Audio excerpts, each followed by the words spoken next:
Now that I've talked to you about different guns, let's talk about the different sights that are available to you. You can either shoot iron sights or optics. And in those two divisions, there's multiple choices. Let's start with iron sights. You have fixed or adjustable sights, and what that means is a fixed sight, you have to ping it into place and then it doesn't move from there. An adjustable sight, you ping it into place and set it, and then you can adjust the rear sight up or down to check your zero. After you choose whether you want to shoot a fixed or adjustable sight, you can choose what your sight picture is going to look like. There's fiber optic sights, there's black on black sights, and within fiber optics there's different choices, whether you want a fiber optic in the front sight, or whether you want it in the rear sight, or if you would like it on both. Now what a fiber optic does is it's a little piece of fiber optic that slides through the front sight or in the rear sight, and when the light shines on it, it illuminates, that way it's easier to find the sights. The black on black is just a plain black front post and plain black rear sights. All of this is personal preference for every shooter. What I prefer is black on black iron sights. It's a little less for me to look at and a little less distracting.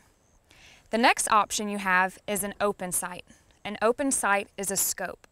And what that does is you have a scope of your choice. There's many different kinds. You can have one that mounts on the slide. You can have one that mounts over the gun. And there's tube scopes and there's also lens scopes. My personal preference is the Leupold Delta Point. Now within this, you have a red dot that is fixated on the lens, and you place the red dot on the target. Wherever that red dot is where your shot goes. Let's take a look at these options and what I have set up on my guns. This is my limited gun, and limited means iron sights. As you can tell, I have a black front sight and a black rear sight. And again, this is just my personal preference.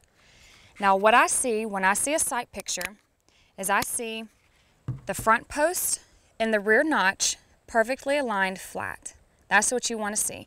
If you see the front post higher, your shots are going to go high. If you see the front post lower than the rear notch, your shots are going to go low.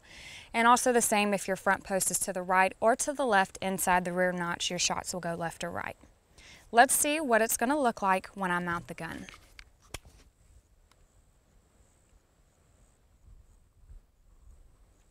Another thing you want to pay attention to is when I shoot iron sights, I close my left eye. I'm right eye dominant, so when I present iron sights, my right eye takes over and I close my left eye. That helps me with one sight picture instead of having two.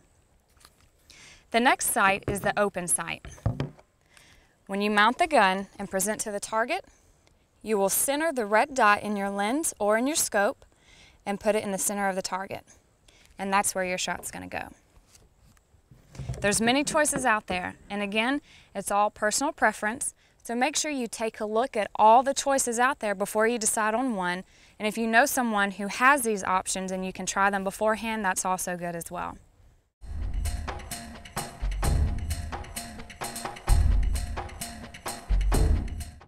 I want to take a quick moment to go over reloads with you. They're very easy as long as you're nice and smooth, and I'm going to show you how to do that. Now when you're reloading, your gun is presented to target. You're going to use your right thumb to drop the magazine, and as you do that, your left hand is coming down to your magazine to get another one.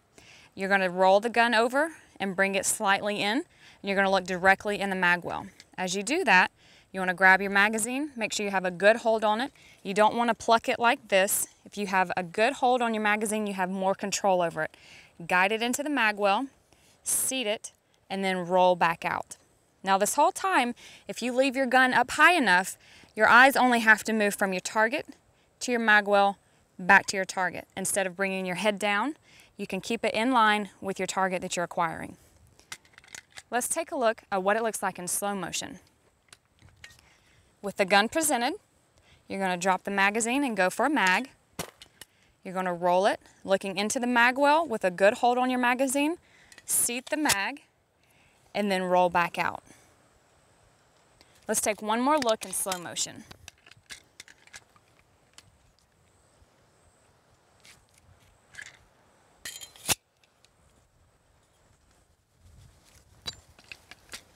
Now I'm going to add a little bit of speed, that way you can see it in motion.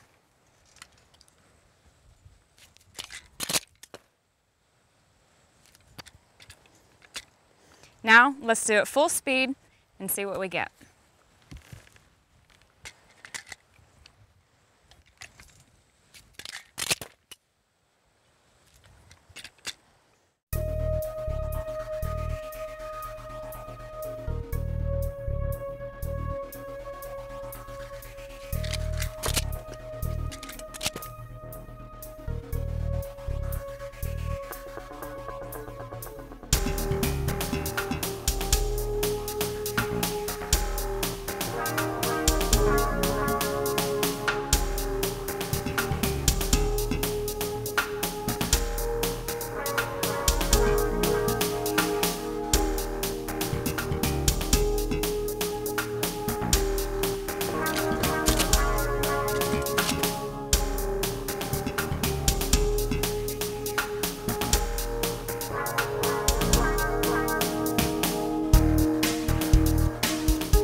Now remember, when you're practicing your reloads, you always want to be smooth.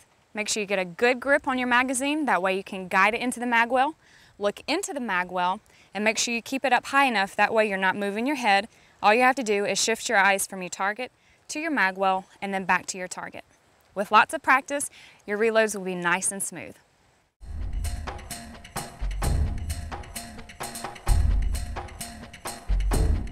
Now another thing that you're going to encounter in USPSA is having to shoot through a port or shoot around a barricade. Now when you're shooting through a port, if you notice this is a little high for me, and if you're shorter than I am and can't see over the port, then you can always ask for a step assistance. Now when you're shooting through a port, one thing you need to be careful of is if you have to draw your gun and shoot through the port, always make sure you step back and clear your gun, then proceed forward. You don't want to hit your muzzle on the port in any area. Also, if you're shooting multiple target arrays in this port, make sure you have plenty of room to maneuver around inside the port, and also to make sure if you're shooting tight edge shots, you want to keep your gun inside the port, that way you're not risking shooting the port or hitting your gun itself. The next thing is to look at barricades. We're going to use this side of the wall as a barricade. We're going to approach it the same exact way. If you have to draw from around a barricade, you want to make sure you don't hit your gun on the wall itself. And also you want to make sure, as long as you're within your fault lines, that you have enough room to get around and shoot the shots that you have around the side. Let's see what that looks like. I'm putting all my weight on my right leg because I'm shooting around the right side. You want to get down as low as you can. That's going to give you more flexibility around the barricade. Get as low as you can and always stay around the side. That way you're not hitting it. You don't want to bounce off the barricade. Just try and not touch it as best you can. That pretty much sums up shooting through ports and through barricades for USPSA.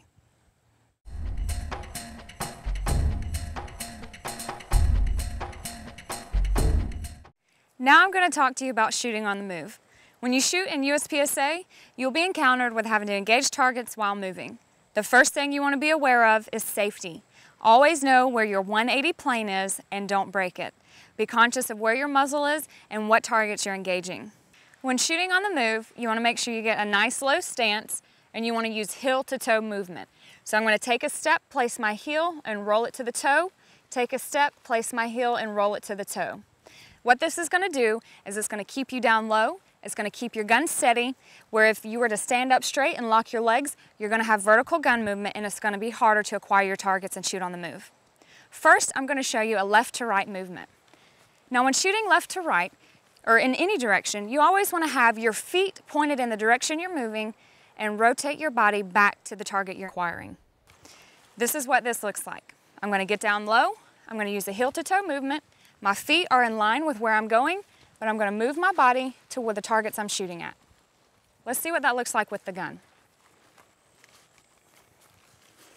You want to make sure you get down low, use a heel to toe movement, and your feet are going to be in line with the direction you're moving, and you can rotate your body back to the target you're engaging.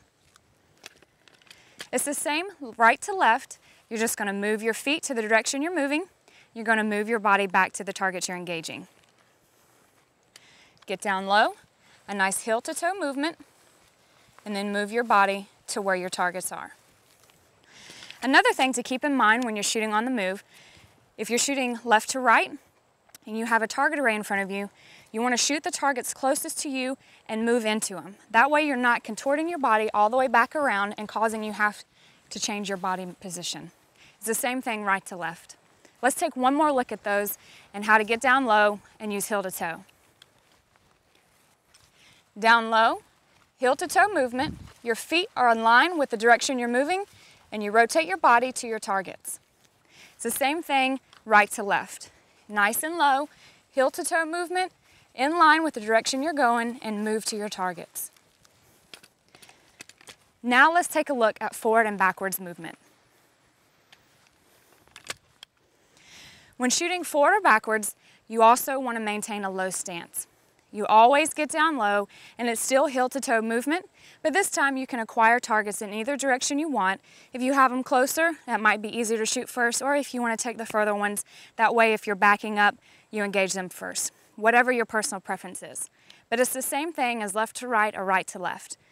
If you're moving backwards, take a step back, get down low. Now it's toe to heel, since you're going backwards, and stay down low. That way you don't have vertical movement of the gun. Moving forward is the same thing, but we're back to heel to toe now, and we're gonna get down low.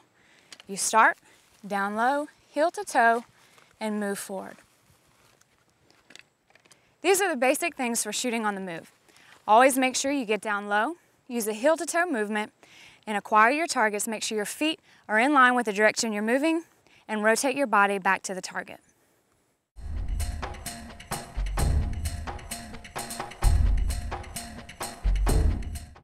The next thing I want to talk to you about is distance shooting and pacing your targets. Now in USPSA, you'll shoot targets anywhere from 5 yards to approximately 40 yards.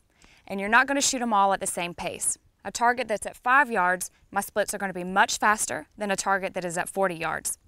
Now what I want to talk to you about is acquiring your sights, making sure you have the correct sight picture, and also what you're going to do for further distances.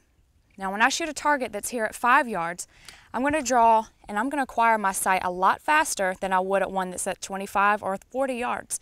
So I can break the shot faster and my split is going to be much faster.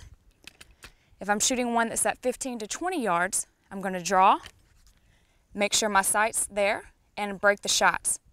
Now, when I break the shot and I do a follow-up shot, which is called a double tap in USPSA, my split isn't going to be as fast because I'm going to see the sight rise through the target and come back down, and it's not going to be as fast as a target that's at 5 yards. So I'm going to have to pay attention, call the shot, and do another one.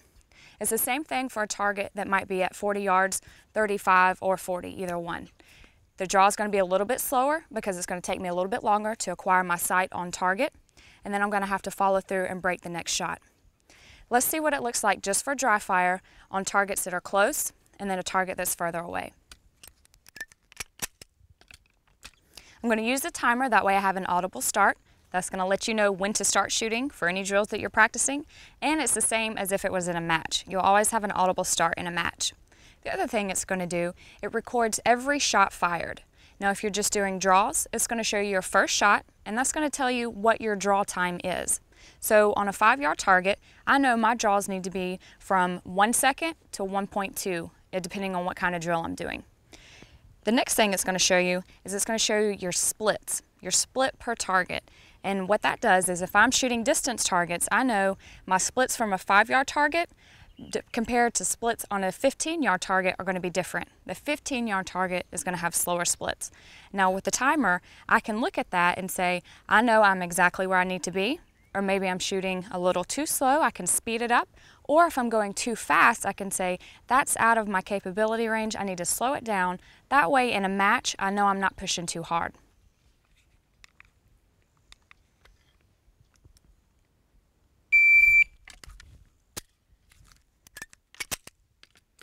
Let's try that one more time.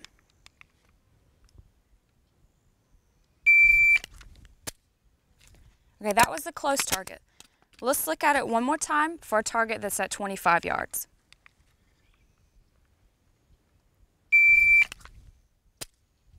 It takes me a little bit longer to break the shot just because I want to make sure my sights are on target and exactly where they need to be. One more time.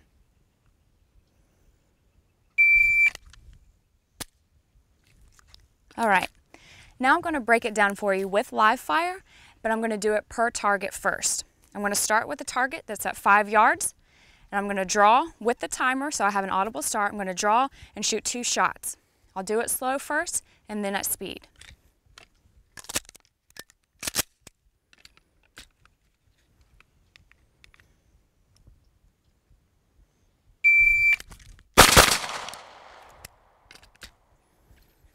All right, my draw was 115 and my split was 0.19. That was a close target, so I can acquire my sight faster and I can also track it and back down to target and break the next shot a lot faster. Let's look at that one more time.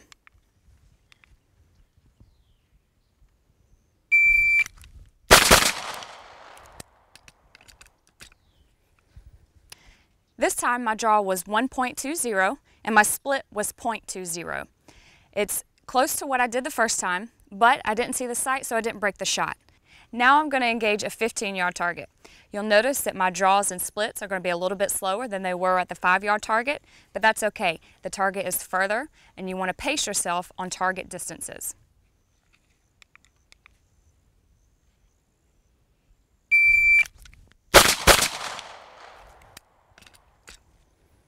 If you notice, my draw was 124 and my split was 33. My split is a little bit slower than what it was on the first target, but again, that is okay. The target is further out. You need to make sure you're calling your shots and you have good hits. Let's take one more look at that.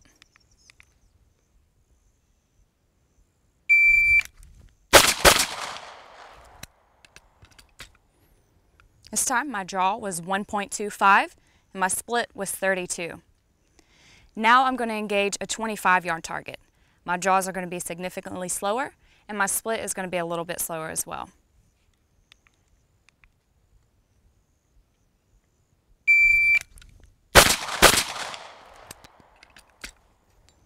This time my draw was 1.30 and my split was 0.47. Now the reason for that being, the target is at 25 yards. I'm going to make sure I acquire my sights before I pull the trigger. And with the target being further, it's going to take a little bit longer. And with the split being a little bit longer, I'm having to acquire the sight again and the target is further. All this is okay. This happens to everyone. Let's take one more look at the 25-yard target.